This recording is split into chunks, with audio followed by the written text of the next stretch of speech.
shows its true colours in times of crisis. In Georgia, Europe was able to stop a war. In the financial crisis, Europe is leading the way towards a global solution. Et début septembre, l'Europe a obtenu l'engagement du retrait sur les lignes d'avant le début de la crise du 8 août. En 2 mois, l'Europe a obtenu la fin d'une guerre et le retrait de troupes d'occupation. President Sarkozy, it was your own energy, dynamism and initiative that sent you off to Georgia and Russia to try and broker a deal. You did it off your own bat. You were not acting on behalf of the European Union. It's a delusion if anybody in this place thinks you were.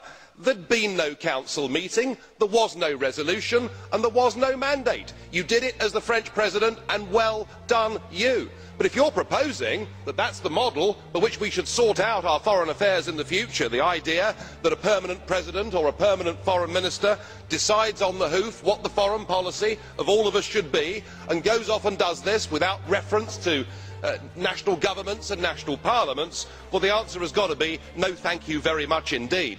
Monsieur Nigel Farage, je n'avais pas de mandat, c'est incontestable.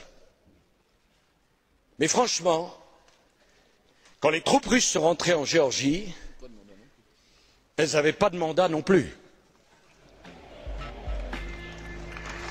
Le président des États-Unis et l'Europe ont donc proposé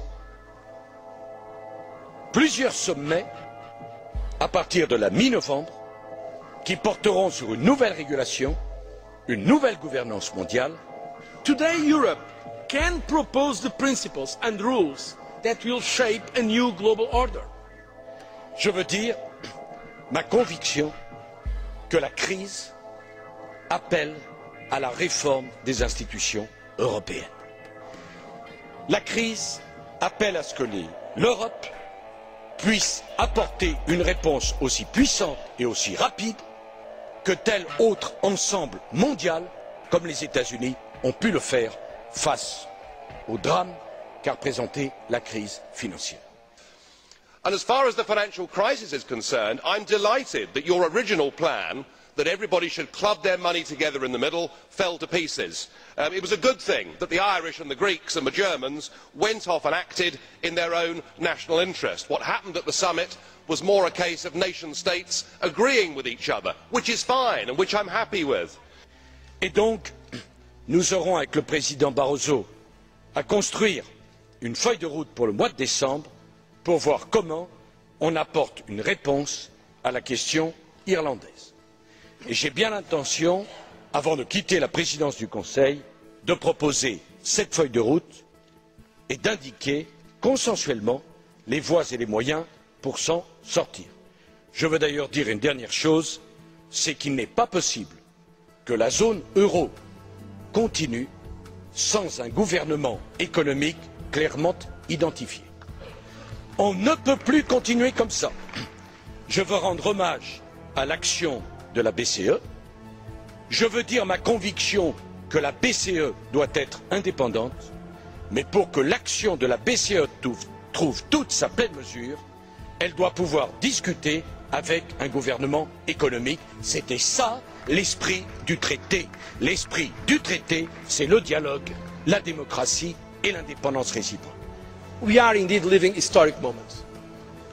The kind of occasion where the crisis calls into question old certainties and minds are more open to change. These are very special moments and they are not happening every day. We have to understand that it's really one of those moments where there is some higher plasticity and then when we can make a real change. En une minute, Monsieur le Président, je voudrais dire que vous avez été amené, vous-même, pendant cette crise financière, à bousculer les dogmes des institutions, Bruxelles, Francfort, la concurrence, les critères de Maastricht, le libre-échangisme mondial, l'interdiction pour les États d'aider les entreprises et en particulier les banques, etc.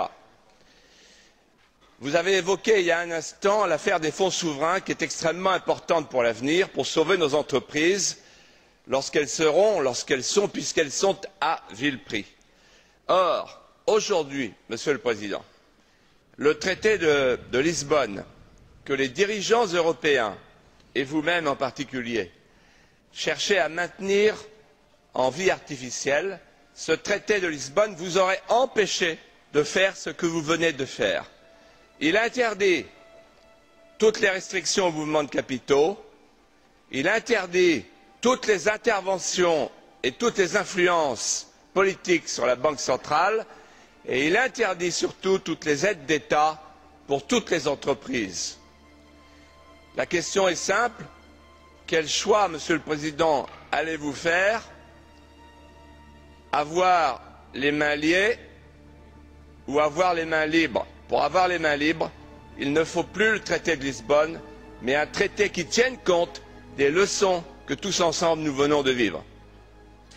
Monsieur de Villiers, oui, j'ai donc bousculé des dogmes parce que je crois au pragmatisme, mais vraiment, ne prêtez pas à Lisbonne, au traité, des défauts que ce traité n'a pas. Je suis bien placé pour savoir que le traité de Lisbonne n'est pas une merveille et une perfection. Mais d'ailleurs, Monsieur de Villiers, sauf en Vendée, la perfection n'est pas de ce monde. The goal should be to devise a system of global financial governance adapted to the challenges of the 21st century in terms of efficiency, transparency and representation. Enfin, franchement, on fait une monnaie, on se dote d'une banque centrale, on a une politique monétaire unique et on n'a pas un gouvernement économique digne de ce nom. But I haven't heard anybody today recognise that this financial crisis is, as much as anything else, a failure of regulation. We haven't had a lack of regulation.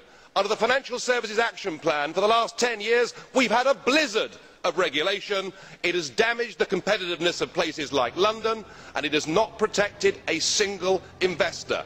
So please, more regulation is not the answer. We need to rethink what we've been doing. And I think we need to start acting in our own national interest. The fact that our banks cannot pay dividends for the next 5 years, whereas the Swiss banks can, is something that proves that if you've got the flexibility and adaptability of being outside the European Union, you can weather financial crises far better than being stuck in the middle.